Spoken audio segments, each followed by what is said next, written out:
پتہ ہے سب سے بڑی بیماری کیا ہے بندے کی؟ خوفناک علامت کیا ہے دل کے بیمار ہونے کی؟ کہ کوئی بندہ بیماری میں ہے اور ادھر ایک بندہ اس کو دیکھ کے خوش ہو رہا ہے.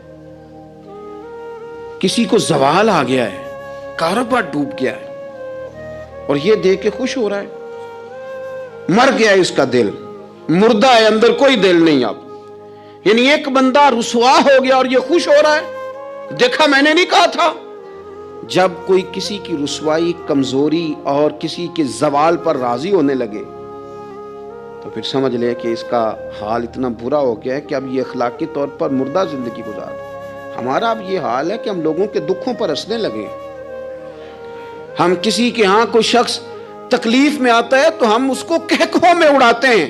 یارو زندہ قومیں یہ کام نہیں کرتی، زندہ قومیں یہ کام نہیں کرتی. میرے نبی پاک صلی اللہ علیہ وسلم نے فتح کے موقع پر بھی گردن کو جھکا کے بتایا کہ جب رب عروج دے تو پھر اللہ کی بارگاہ میں جھک جایا کرو. کسی شخص کے پتہ ہے ایک حدیث سنو، یہ مسلم شریف میں موجود ہے. حضور نے فرمایا ایک بندہ گناہ کرتا تھا، پھر اس نے توبہ کر لی. اگر کسی نے دوبارہ اسے وہ گناہ یاد کرایا کہ تو یوں ہوتا تھا، اگر کسی نے اسے دوبارہ گناہ یاد کرایا تو یاد کرانے والے کو اللہ سزا کے طور پر مرنے سے پہلے پہلے اس گناہ میں مبتلا کر دے گا. خفیہ تدبیر آئے گی اللہ. جس کو اللہ نے معاف کر دیا، زمین آسمان بھول گئے، فرشتوں کے دفتر سے اس کا گناہ محو کر دیا گیا، تو نے کیوں یاد رکھا؟ لیکن ہمارے دل اس طرح کے ہیں، خیر کی خبریں نہیں دیتے. ہم خیر کی خبر نہیں دیتے، مثبت بات نہیں کرتے. ہمارے رویے دوسروں کے بارے میں سخت ہیں.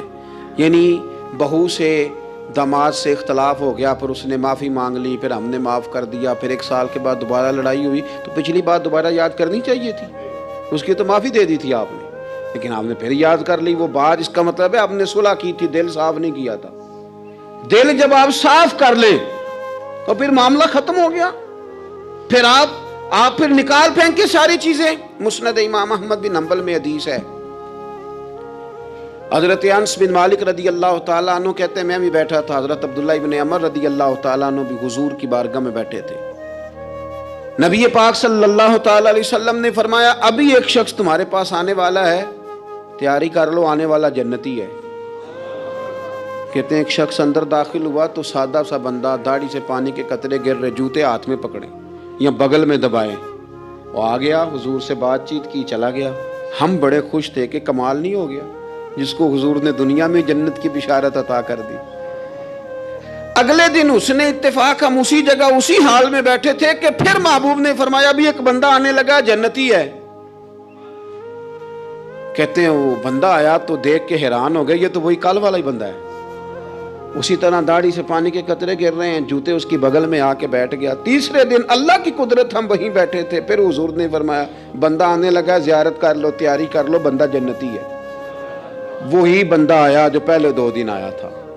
حضرت عبداللہ ابن عمر کہتے ہیں کہ وہ حضور سے کوئی بات چیت کر کے جانے لگا تو میں اس کے پیچھے ہو گیا. میں نے اس کو جا کے سلام کے بعد کہا کہ یار میں تیرا مہمان بننا چاہتا ہوں، 3 راتوں کے لیے رکھ لو گے؟ اب محلہ بھی ایک، شہر بھی ایک. اس نے کہا جی ٹھیک ہے، آ جائیں، جو میرے پاس روکھا سوکھا ہوگا پیش کر دوں گا. فرماتے ہیں 3 راتیں 3 دن میں اس کے پاس رہا. میں جاننا چاہتا تھا کہ کون سی ایسی عبادت کرتا ہے جس کی وجہ سے 3 دن حضور نے جنت کی بشارت اس کے لیے دی، اعلان فرمایا. کہتے ہیں میں نے کوئی غیر معمولی چیز نہیں اس کے اندر دیکھی، کوئی انوکھی عبادت نہیں دیکھی. عشاء پڑھتا، فجر تک سویا رہتا، میں تہجد کے وقت اٹھتا، نفل پڑھتا. 3 راتیں یہ ہوتا رہا. ہاں جب وہ کروٹیں بدلتا تو اللہ اکبر کہتا، باقی وہ سویا ہے، فجر میں اٹھا ہے. صدقہ بھی خاص نہیں اس نے دیا، خیرات بھی میں اس سے زیادہ کرتا رہا، مجھے کوئی خاص چیز نظر نہیں آئی. تیسرے دن میں جانے لگا تو میں نے اسے کہا یار سن، مجھے کوئی ضرورت نہیں تھی تیرے گھر میں قیام کرنے کی، میرا گھر قریب ہی ہے. وہ تو کمال یہ ہے کہ نبی کریم علیہ السلام نے اپنی زبان فیض ترجمان سے، یعنی وہ زبان جس کو سب کن کی کنجی کہیں، اس کی نافذ حکومت پہ لاکھوں سلام. حضور نے 3 دن تجھے مسلسل جنتی کہا ہے. میں تو دیکھنے آیا تھا کہ تیرے اندر کوئی عمل ہو تو میں بھی وہ شروع کروں. تو وہ کہنے لگا یہی ہے جو آپ نے دیکھ لیا ہے، فرض نماز ہی پڑھتا ہوں، روٹین کے کام ہی کرتا ہوں، کوئی خاص چیز تو میرے پاس کوئی نہیں۔ حضرت عبداللہ ابن عمر فرماتے ہیں میں نے تو سمجھا کہ میں تو اس سے زیادہ خیر کے کام کرتا ہوں۔ اب میں سوچتا ہوا وہاں سے نکلنے لگا کہ پھر کیا خاص بات ہے جو نبی پاک نے 3 دفعہ اسے جنتی کہا ہے۔ جب میں نکلنے لگا نا، دروازے پہ مڑنے لگا تو اس نے آواز دی، کہا یار سنو، ایک بات یاد آئی ہے۔ میں نے کہا وہ کون سی؟ کہنے لگا یار جب سے بالغ ہوا ہوں نا، جب سے اللہ نے توفیق اسلام دی ہے، میں نے جب بھی اپنا دل دیکھا ہے نا، جب بھی میرے دل میں کسی کے لیے حسد کوئی نہیں، کوئی عداوت نہیں، کوئی بغض نہیں، کوئی کینہ نہیں، کوئی کیا کر رہا ہے، میرے دل میں سب کے لیے خیر ہی ہے، دل میرا صاف ہے، اس کے علاوہ نہیں مجھے پتا کیا عمل ہے۔ حضرت عبداللہ بن عمر کہتے ہیں پھر مجھے سمجھ آ گئی ہے، یہ جو تیرے دل کی صفائی ہے نا، یہ بنیاد بن گئی ہے جس کی بنیاد پر نبی پاک نے تجھے 3 دفعہ جنت کی بشارت عطا فرمائی ہے۔ دل، آپ دل میں میل کچیل رکھ کے نفل پڑھنا، عبادتیں کرنا، ریاضتیں کرنا، صدقات دینا زیادہ نفع بخش نہیں ہوتا۔ دل صاف ہونا تو تھوڑی عبادت بھی کام آ جاتی ہے۔ یہ حدیث بتاتی ہے کہ دل صاف ہو تو تھوڑے صدقے بھی زیادہ نفع کر جاتے ہیں۔ دل پر توجہ دیں۔ سب سے ضروری کام ہے کہ ہم سویرے اٹھ کے اپنے دل سے پوچھیں کہ تیرا لوگوں کے بارے میں خیال کیا ہے، شام کو پوچھیں کہ تیرا لوگوں کے بارے میں رویہ کیا ہے۔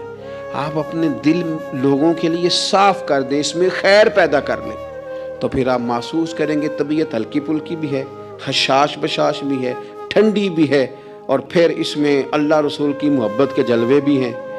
پھر یہ خیر کی طرف ہمیں بلا رہی ہے۔ اللہ تبارک و تعالیٰ توفیق عمل عطا فرمائے۔